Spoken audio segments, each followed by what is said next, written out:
விடுதலைப் பயணம். அதிகாரம் 32. பொற்கன்று.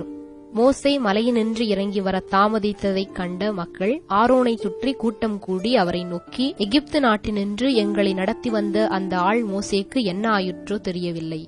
நீர் முன்வந்து எங்களை வழிநடத்தும் தெய்வங்களை எங்களுக்கு உருவாக்கிக் கொடும் என்றனர். ஆரோன் அவர்களை நோக்கி, உங்கள் மனைவியர் புதல்வர் புதல்வியரின் பொற்காதணிகளை கழற்றி அவற்றை என்னிடம் கொண்டு வாருங்கள் என்றார். அவ்வாறே மக்கள் எல்லோரும் தங்கள் பொற்காதணிகளை கழற்றி அவற்றை ஆரோனிடம் கொண்டு வர, அவரும் அவர்கள் கையிலிருந்து அவற்றை பெற்றுக்கொண்டு உருக்கி வார்ப்பு அச்சில் வடிவம் கொடுத்து ஒரு வார்ப்பு கன்றுக்குட்டியை செய்தார்.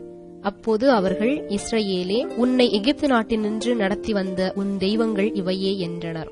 இதனைக் கண்ட ஆரோன் அதற்கு எதிரே ஒரு பலிபீடம் கட்டி, நாளைய தினம் ஆண்டவரின் விழா என்று அறிவித்தார். மறுநாள் அதிகாலையில் அவர்கள் எழுந்து எரிபலிகள் செலுத்தினர்.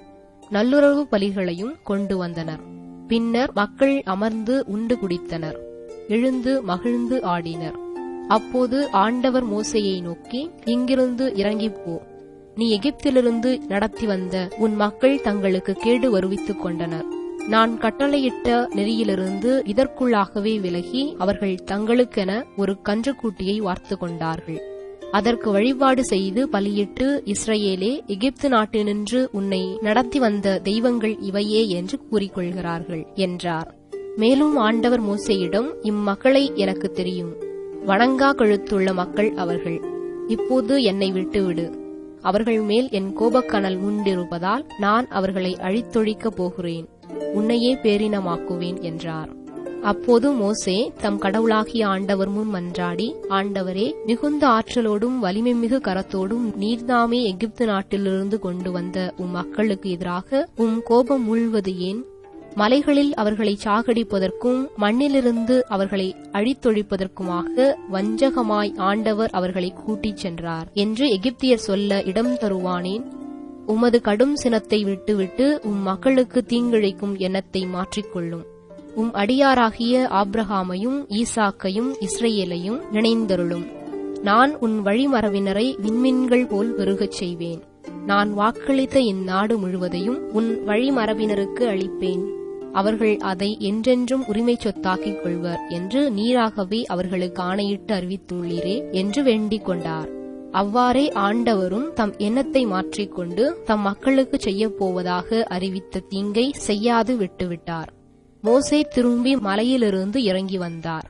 முன்பின் இருபுறமும் எழுதப்பட்ட உடன்படிக்கை பலகைகள் 2 அவர் கையில் இருந்தன. அப்பலகைகள் கடவுளால் செய்யப்பட்டவை. பலகைகள் மேல் பொறிக்கப்பட்டிருந்த எழுத்தும் கடவுள் எழுதியதே. அந்நேரத்தில் மக்கள் எழுப்பிய கூச்சலை கேட்ட யோசுவா மோசேயை நோக்கி, இது பாளையத்திலிருந்து எழும் போர் முழக்கம் என்றார். அதற்கு மோசே, இது வெற்றி முழக்கமோ தோல்வி குரலோ அன்று, களியாட்டம்தான் எனக்கு கேட்கிறது என்றார். பாளையத்தை அவர் நெருங்கி வந்தபோது கன்றுக்குட்டியையும் நடனங்களையும் கண்டார். மோசேக்கு சினம் மூண்டது. அவர் தம் கையிலிருந்த பலகைகளை மலையடிவாரத்தில் வீசி எறிந்து உடைத்து போட்டார். அவர்கள் செய்து வைத்திருந்த கன்றுக்குட்டியை எடுத்து நெருப்பில் சுட்டெரித்து மிருதுவான பொடியாகும் மட்டும் அதை இடித்து தண்ணீரில் தூவி இஸ்ரவேல் மக்களை குடிக்கச் செய்தார். பின்னர் மோசே ஆரோனை நோக்கி, இம்மக்கள் உமக்கு என்ன செய்தார்கள்? இவர்கள் மேல் பெரும் பாவம் வந்து சேரச் செய்து விட்டீரே என்று கேட்டார். அதற்கு ஆரோன், என் தலைவராகிய நீர் சினம் கொள்ள வேண்டாம். இம்மக்கள் பொல்லாதவர்கள் என்பது உமக்கு தெரியுமே. அவர்கள் என்னை நோக்கி, எங்களுக்கு வழிகாட்டும் தெய்வங்களை செய்து கொடும். எங்களை எகிப்து நாட்டினின்று நடத்தி வந்த அந்த ஆள் மோசேக்கு என்ன ஆயிற்றோ தெரியவில்லை என்றனர். நானும் அவர்களிடம், பொன் அணிந்திருப்பவர்கள் கழற்றி தாருங்கள் என்றேன். அவர்களும் என்னிடம் தந்தனர். நான் அதனை நெருப்பில் போட இந்த கன்றுக்குட்டி வெளிப்பட்டது என்றார். ஆரோன் மக்களை கட்டுப்பாடின்றி விட்டுவிட்டதால் தங்கள் எதிரிகள் ஏளனம் செய்யும் அளவுக்கு அவர்கள் மனம் போன போக்கில் நடப்பதை மோசே கண்டார். பாளையத்தின் நுழைவாயிலில் மோசே நின்று கொண்டு, ஆண்டவரது பக்கம் உறுதியாயிருப்போர் என்னிடம் வாருங்கள் என்றார். லேவியர் அனைவரும் அவரிடம் வந்து கூடினர். அவர் அவர்களை நோக்கி, இஸ்ரவேலின் கடவுளான ஆண்டவர் கூறுவது இதுவே. ஒவ்வொருவனும் தன் வாளை இடையில் செருகிக் கொண்டு பாளையத்திற்குள் சுற்றி வந்து வாயில் வாயிலாக கடந்து சென்று தன் சகோதரனையும் தன் நண்பனையும் தனக்கு அடுத்திருப்பவனையும் வெட்டி வீழ்த்த வேண்டும் என்றார். மோசேயின் வாக்குக்கிணங்க லேவியர் செயல்பட்டதால் அந்நாளில் மக்களுள் ஏறத்தாழ 3000 பேர் மடிந்தனர். மோசே புதல்வன் சகோதரன் என்று பாராது நீங்கள் செயல்பட்டு அவருக்காக இன்று உங்களை அர்ப்பணம் செய்து கொண்டீர்கள். இதை முன்னிட்டு ஆண்டவர் உங்கள் மேல் ஆசி பொழிந்துள்ளார் என்றார். மறுநாள் மோசே மக்களை நோக்கி, நீங்கள் பெரும் பாவம் செய்துவிட்டீர்கள். இப்போது நான் மலை மேலேறி ஆண்டவரிடம் செல்லப் போகிறேன். அங்கே ஒருவேளை உங்கள் பாவத்திற்காக நான் கழுவாய் செய்ய இயலும் என்றார். அவ்வாறே மோசே ஆண்டவரிடம் திரும்பி வந்து, ஐயோ, இம்மக்கள் தங்களுக்காக பொன்னால் தெய்வங்களை உருவாக்கி பெரும் பாவம் செய்துவிட்டார்கள். இப்போதும் நீர் அவர்கள் பாவத்தை மன்னித்தருளும்.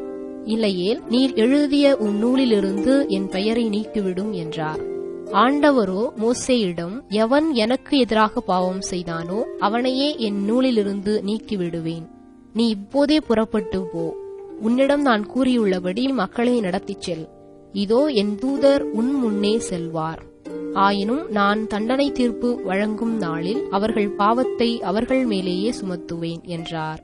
ஆரோன் செய்த கன்றுக்குட்டி மக்களால் உருவாக்கப்பட்டதால் ஆண்டவர் அவர்கள் மேல் கொள்ளை நோயை அனுப்பினார்.